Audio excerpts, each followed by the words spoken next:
Ink on the Edge, Overcoming Challenges for Writers with Audio Series. For this panel discussion, I would like to call on stage Pubali Chaudhuri, writer and director, Rock On 2 and Kaipoche, Ishani Banerjee, screenwriter, School of Lies, Jigyasa, writer for Majburi mein Bandha ek Rishta, and Vineet Singh, head branding and communications, Pocket FM.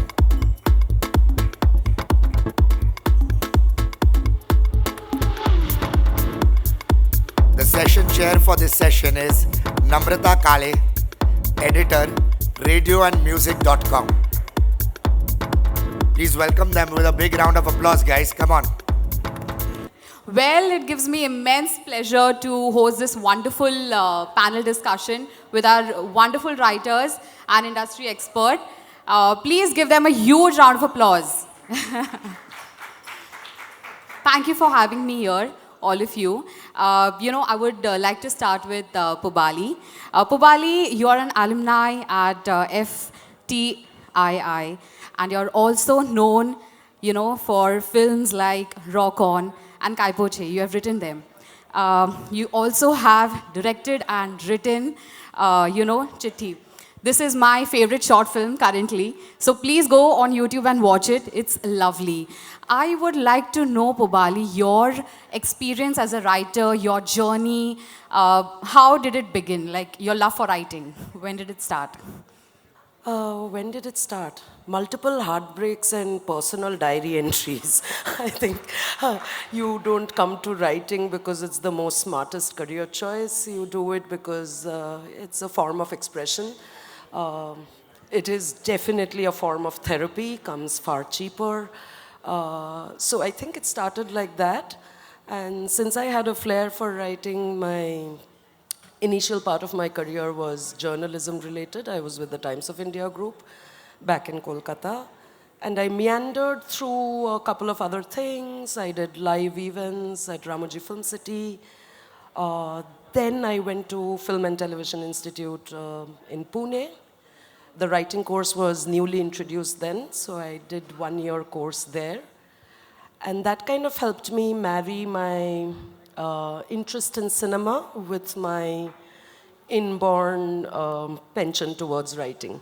So that's how you arrived at writing. Wow, that's amazing to know your journey. Moving on to, we have Ishani Banerjee. She's a creator and a writer for School of Lies. One of my favorite series again. She's also written a medical drama called Human. She's also written Aligarh. And she's also a writer for an upcoming film called Dispatch. Yes, which is set to release soon, right? Yes. So Ishani, tell me about your journey. I was also being told that, you were into public relations earlier. And then you delved into writing. So how did you find your love for writing again? I would like to know it. Hi everyone. So I think my love for writing started when I was 4 years old and I was writing poetry. And it's also like my mother was a reader, so I used to read a lot.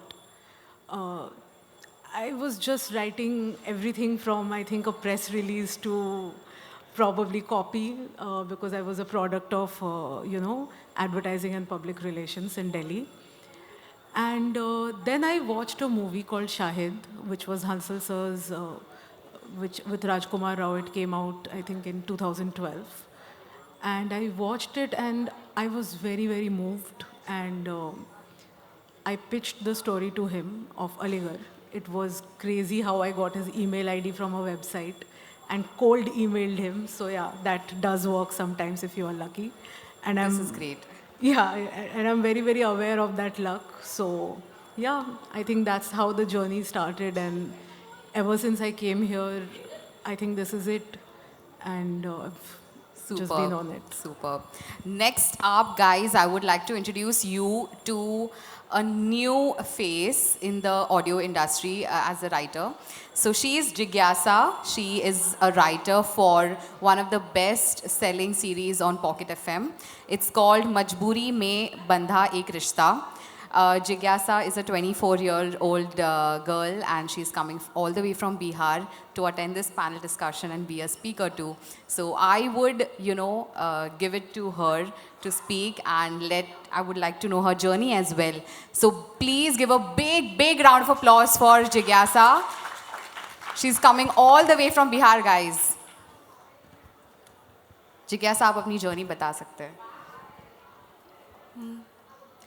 मेरी journey बहुत ही simple सी हो थी, क्योंकि मैं बचपन से मुझे लिखने का, पढ़ने का, देखने का बहुत शौक़ था, बट मुझे पता नहीं था कि मेरे अंदर ये टैलेंट है, क्योंकि कभी किसी को पता नहीं चलता है कि जब उसके अंदर वो टैलेंट है.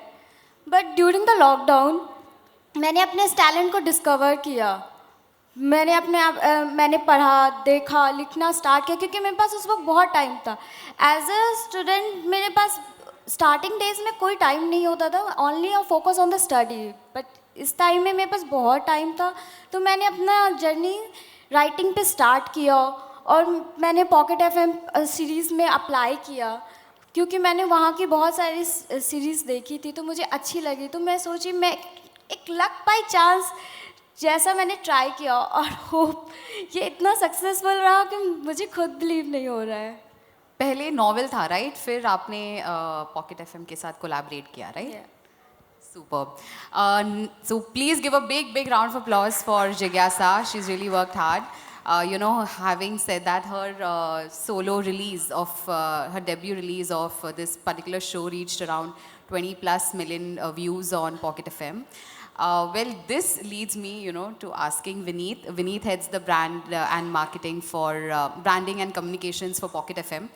Vineet, please, I would like to know your role at Pocket FM. What do you do? And, you are known for, brand integrations and, helping these artists grow. So please tell us your experience at Pocket FM. Yeah, I think the role at Pocket FM is very simple. As a company, we're here to entertain people, and that's what we do.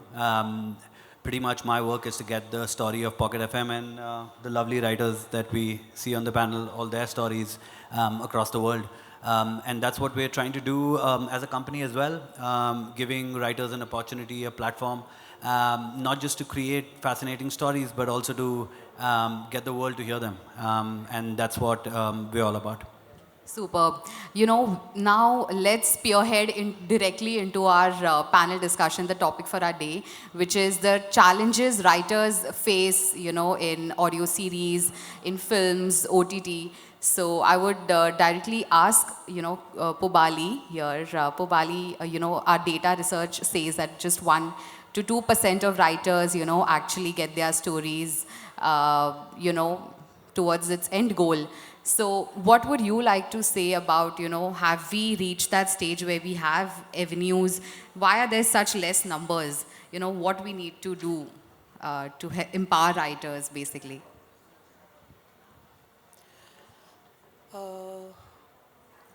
I think there are two parts to this question, but first off, most of us who are creative professionals, at the risk of sounding rather like mentioning heresy, we consider ourselves artists more, and people selling things secondary. So Van Gogh might not have sold as many paintings. That didn't make him a bad painter. So there's something to be said about market studies and why people choose to do creative arts.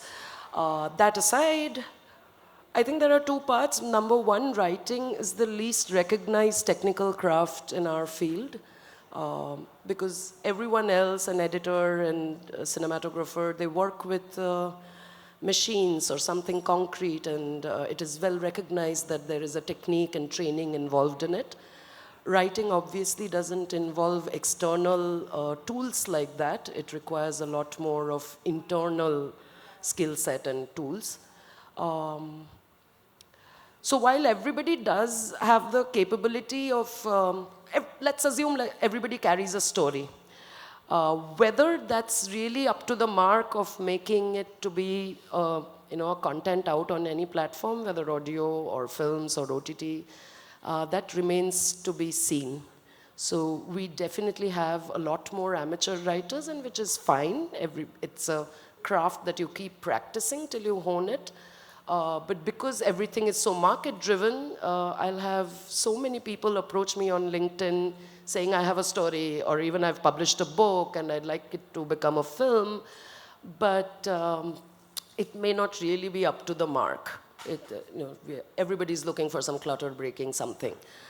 There's one that. The other part is how to match market demands and the processes by way corporates come up with a product along with an artistic voice. Markets are famously safe players. Even this year's Academy Award winner for Best Adapted Screenplay, American Fiction. Right. I think that gentleman went on to mention in his Oscar speech that big studios are interested in pumping in millions for one huge spectacle films, but they're famously risk averse. So if there is a story which is different, which doesn't map well on your PowerPoints, are you going to take that risk, right? Entertainment is a risk and speculation-driven business.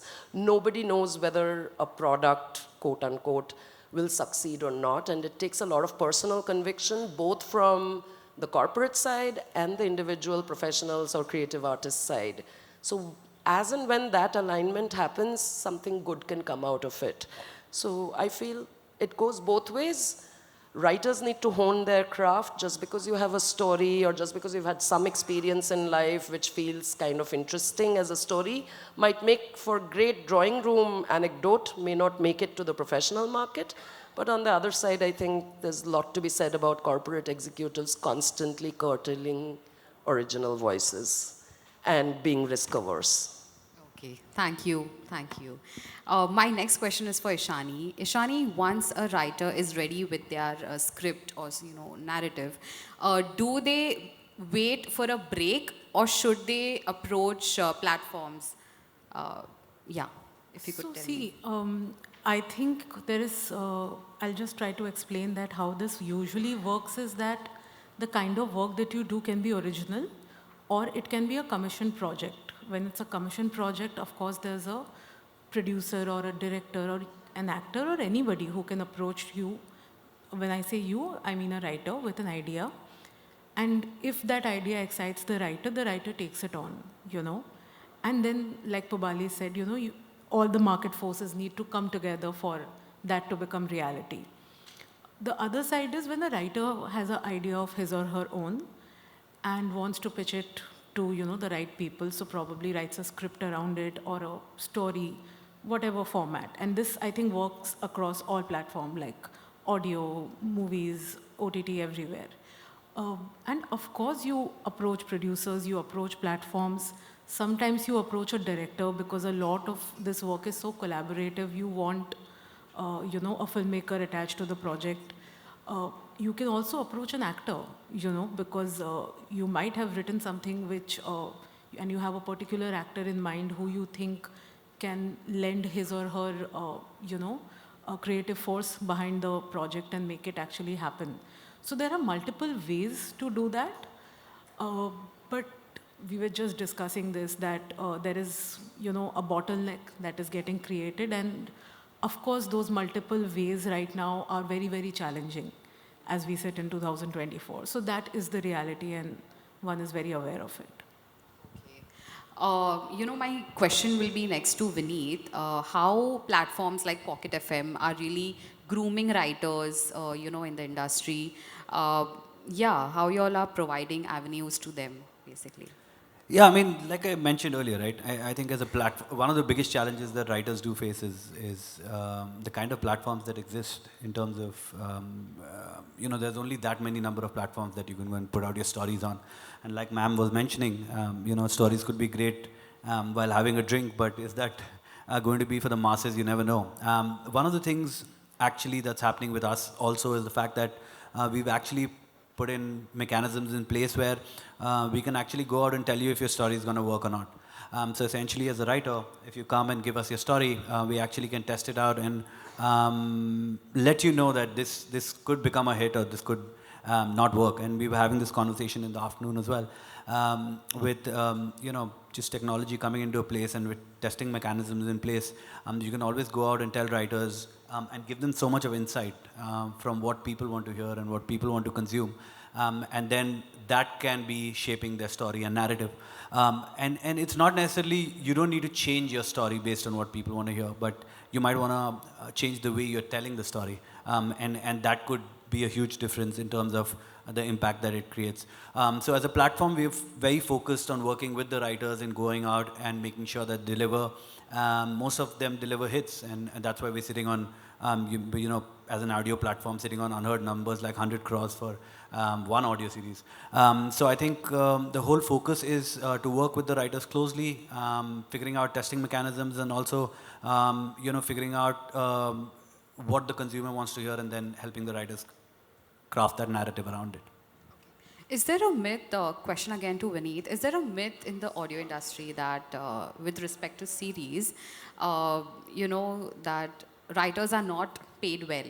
So do you want to change, tell us the narrative that is Pocket FM changing that narrative or?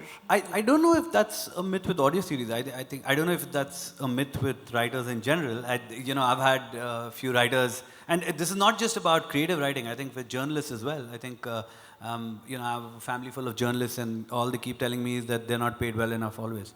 So essentially, I think writing overall has not been rewarded as everyone would have liked it to be. I think we've changed the model here a little bit, right? It's not about how much money can you make writing for Pocket FM, it is how much of money you cannot make. What we're trying to do is we've democratized it a little bit, right?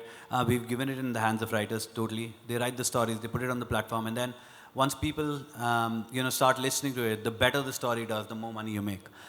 So we've kept it as simple as that. There's a revenue share model, obviously a model which when more and more people listen to your story, you get paid more. And what also happens with this model is that it becomes like a lifetime opportunity, right, for you to make. So maybe your story is not doing well today, but it could be doing really well 2 years down the line, and you'd still be making money out of it. So essentially, it's more a lifetime, and it's not like you come, give us your story, and then forget about it. We continue. You still play a role in building that narrative, and also making money out of how big that story becomes. So yeah. Wow, great. So one question that I want to ask all of you is, what are you excited to write about next? What is the storyline? What exciting are you going to offer to the audience?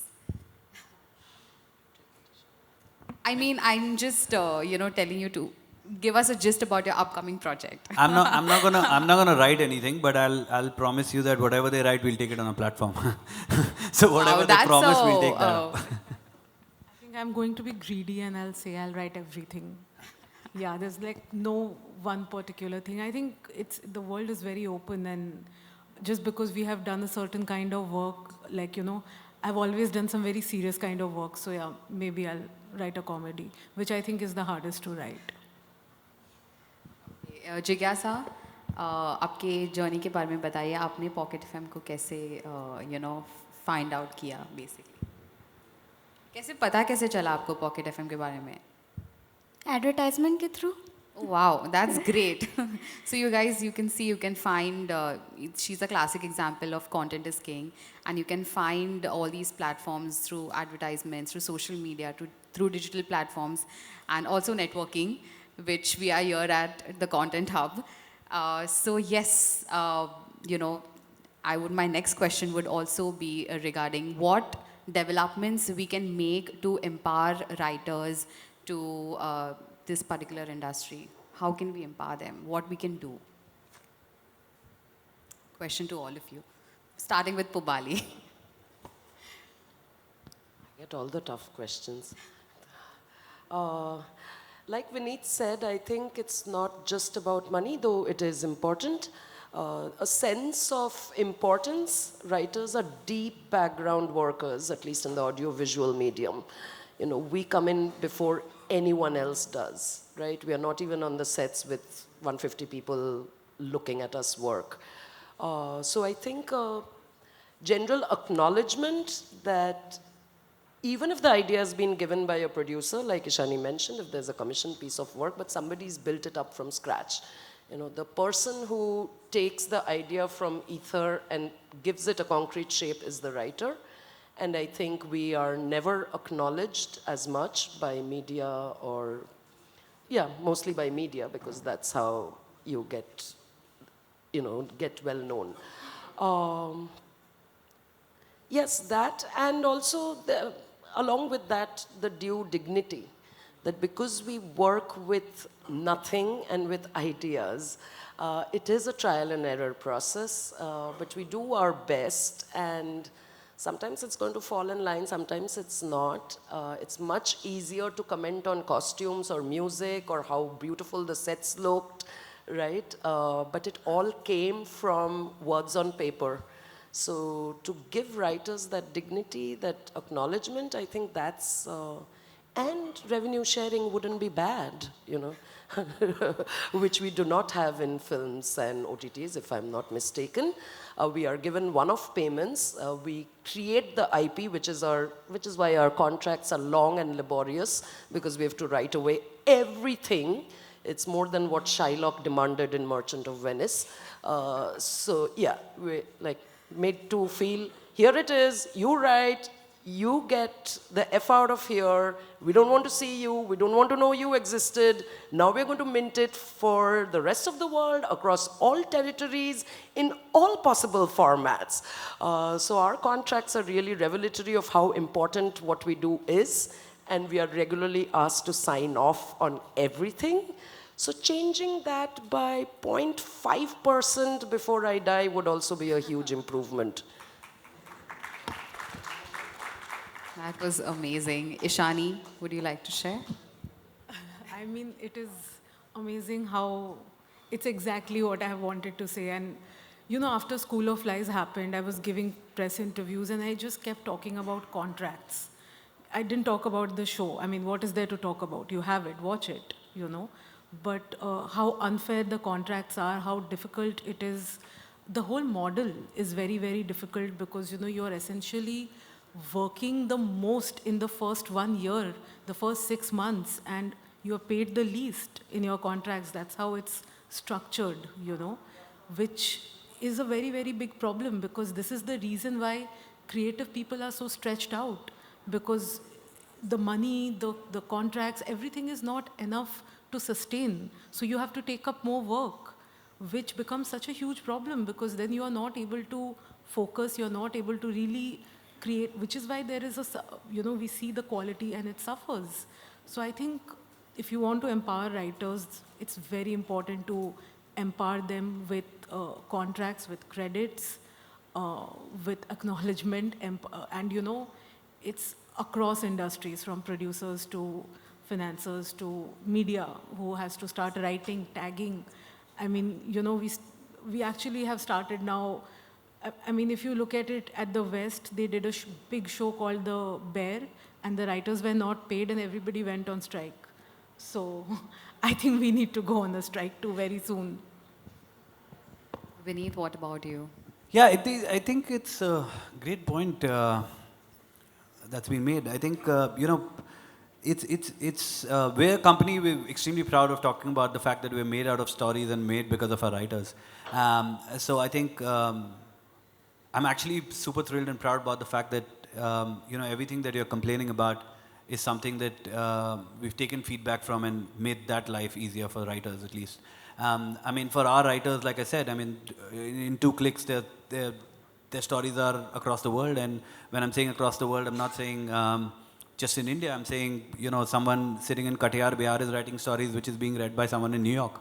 And that's what we want to give to our writers, empower them. And honestly, we're just making a really small effort with everything that the writers do, and the kind of creative pieces that, I mean, the panel here have written out, or everyone in the room have written out. All we're doing is trying to put together a platform which makes it easy for them, makes them earn a hell lot of money, and also, you know, give the audience a story that they can enjoy and relish from across the globe. So, like I said, I think after that answer, I was feeling a little more proud because of the fact that our team's been able to build a narrative, not just for the audience, but also for the writers, which essentially helps them and takes their story to the world and gets them to do a fab job with it.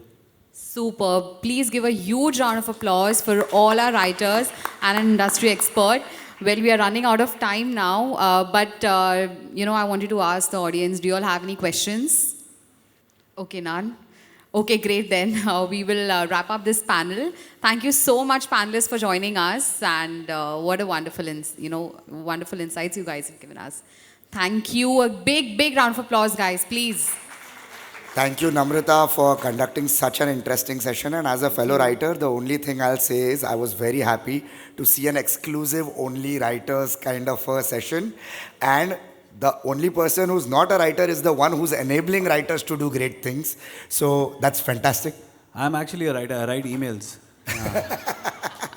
And important ones.